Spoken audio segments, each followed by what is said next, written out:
아슬라무 알레이쿰 와라흐마툴라히 와바라카투. 자, 저번 시간에 이어서 이번 시간에도 우리가 지은 죄, 그리고 그 죄가 어떻게 용서받는지, 죄의 의미가 무엇인지 알아보도록 하겠습니다. 이슬람에서는 이슬람으로 입교를 하면은 그때 그 이전에 지었던 모든 죄가 용서된다고 가르치고 있습니다. 그렇지만 이슬람으로 입교하고 나서도 인간은 나약한 존재이기 때문에 계속 죄를 저지르게 마련이죠. 이와 관련해서 하디스가 전하기를 모든 아담의 자손은 죄를 저지르고 그들 중에 가장 훌륭한 자는 참회하는 자다, 이렇게 말하고 있습니다. 그래서 모든 사람은 죄를 저지르게 마련이고 죄를 저지를 때마다 하나님께 참회를 할 때 진정으로 참회를 한다면은 마치 죄를 저지르지 않은 것과 같아진다고 했습니다. 그래서 페이지 238쪽에 보면은 이제 꼬란 구절이 언급이 되어 있는데요. 제가 한번 읽어볼게요. 그 뜻의 한국어 번역입니다. 자신에 대해 도를 지나쳤던 오 나의 종복들이여, 그러니까 하나님의 종복들이여, 하나님의 자비에 대해 체념하지 말라. 그러니까 하나님께서 용서해 주실 것이라는 자비에 대해서 체념하지 말라. 실로 하나님께서는 모든 죄를 용서해 주시노라. 진실로 그분은 너그러이 용서하시는 분이시며 가장 자비로운 분이시다 라고 했습니다. 자, 얼마나 아름다운 구절인가요? 하나님께서는 모든 죄를 용서해 주신다고 했습니다. 자, 여기서 모든 죄를 용서해 주신다는 것은 죄를 지은 자가 참회를 했을 때, 그때를 말합니다. 참회하지 않고 만약에 하나님을 뵀다면은 그때는 얘기가 달라지죠. 자, 그래서 또 다른 꼬란에 의하면은 하나님께서는 쉬르크라는 존재를 제외하고는 모든 죄를 용서해 주신다고 했습니다. 이 쉬르크는 하나님과 대등한 존재를 두는 행위인데요. 예를 들어서 하나님께 아들이 있다고 믿고 그 아들을 하나님처럼 경배하는 행위는 쉬르크죠. 그리고 부다라는 사람이 하나님과 같은 권능을 가지고 그가 복을 빌어주고 아들, 딸들이 수능시험을 잘 보게 해줄 것이다 라고 생각하면서 비는 행위, 그런 것도 시르크입니다. 자, 그런 시르크를 저지른 사람들은 그런 시르크에 관해서 하나님께서는 용서해 주시지 않을 것이라고 했습니다. 자, 근데 첫 번째 꼬란 구절에는 모든 죄를 용서한다고 하셨는데 왜 두 번째 꼬란 구절에서는 시르크는 예외가 된다고 할까요? 왜냐하면은 이 첫 번째 구절과 두 번째 구절이 다루는 상황이 다르기 때문이죠. 이 첫 번째 구절은 현세에서 참회를 했을 경우, 그것이 그 죄가 시르크일지라도 참회를 하면은 하나님께서는 용서를 해주십니다.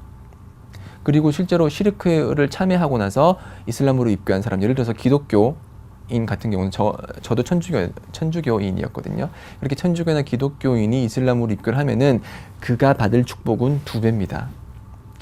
정말 진실로 참여를 했기 때문이죠. 그렇지만 이 두 번째 꼬란 구절은 뭐냐면은 참여를 하지 않았을 경우 어떻게 되냐? 하나님께서는 원하시면은 그의 죄를 용서해 주시고 원하시면은 그의 죄를 용서해 주시지 않으십니다.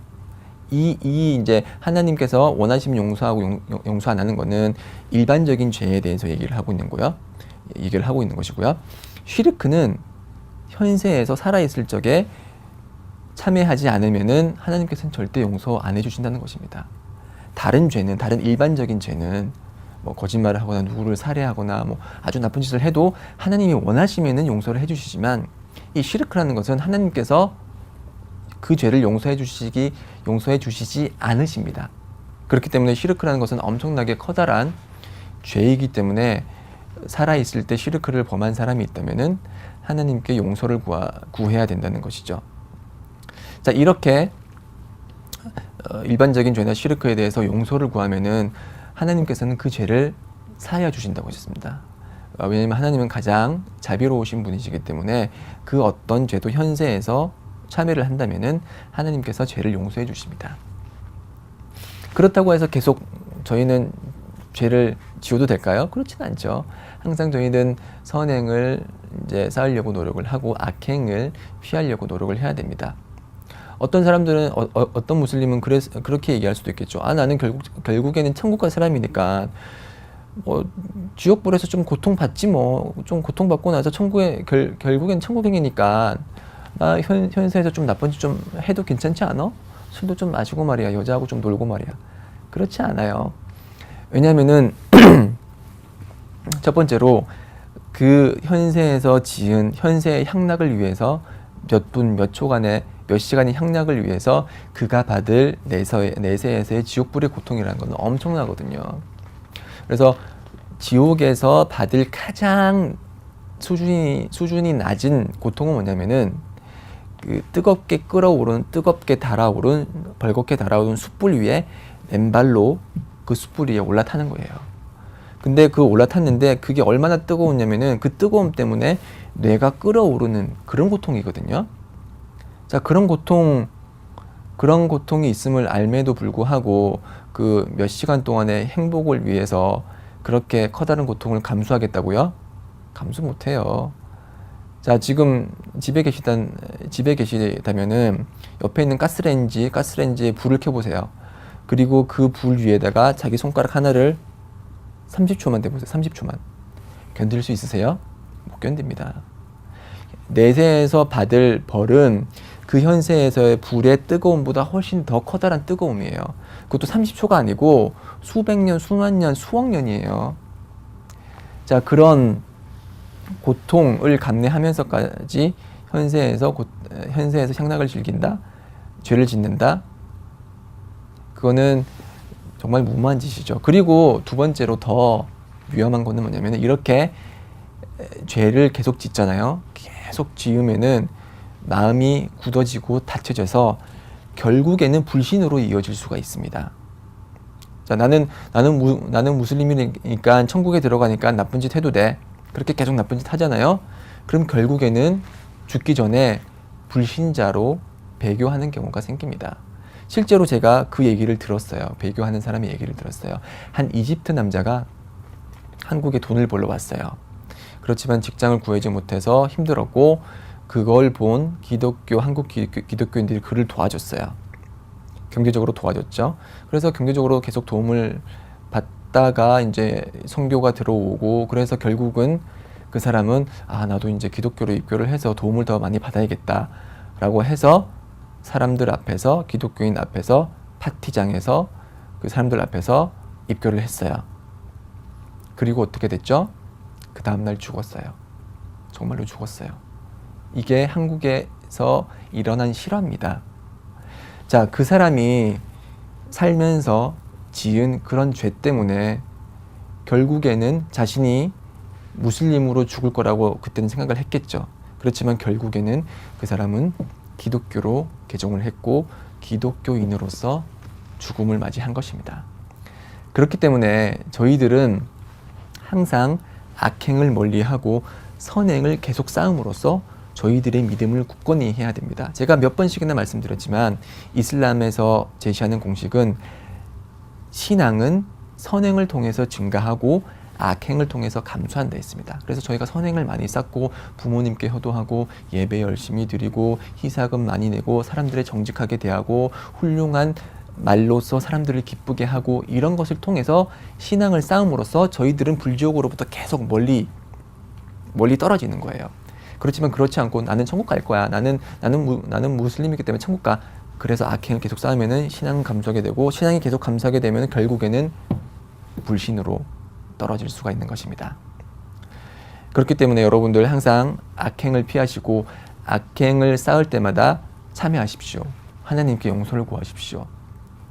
그리고 그 용서가 진정한 용서를 구하는 진정한 참회가 되기 위해서는 자신이 지은 악행에 대한 그런 죄스러움을 느끼고 거기에 대한 후회가 있어야 되는 것이고요.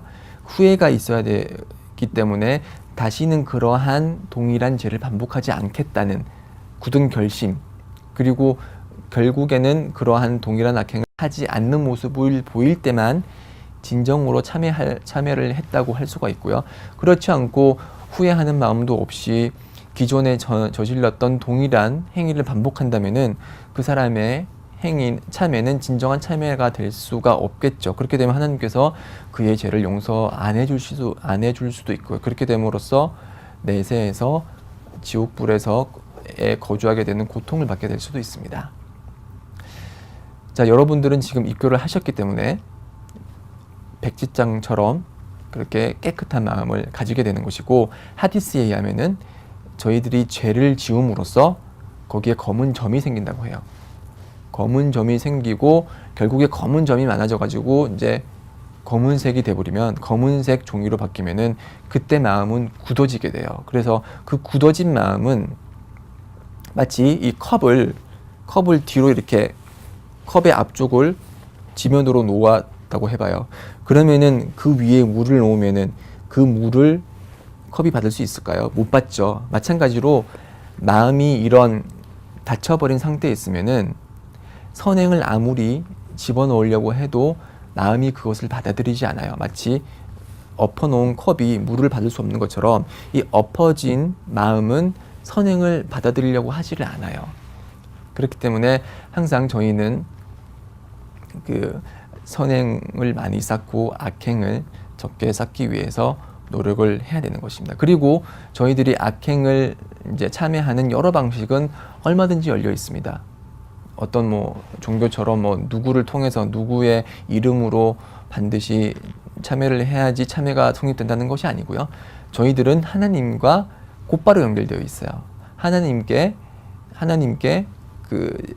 직접적으로 참여를 구하는 것이고, 그분께서 진정으로 저희가 참여를 하면은 모든 죄를 용서해 주신다는 것입니다. 자, 지금 여기까지가 제가 알아본 죄에 대한 이슬람의 관점이었습니다. 자, 다음에는 이제 그 입교하고 나서 어떻게 청결 상태를 유지하느냐, 수난ul 피트라에 대해서 알아보도록 하겠습니다. 아마 다음 강의가 마지막 강의가 될 것 같은데요. 마지막 강의까지 잘 들어주시길 바랍니다. 살라무 알레이쿰 와 라흐마투ல்லா히 와 바라카투.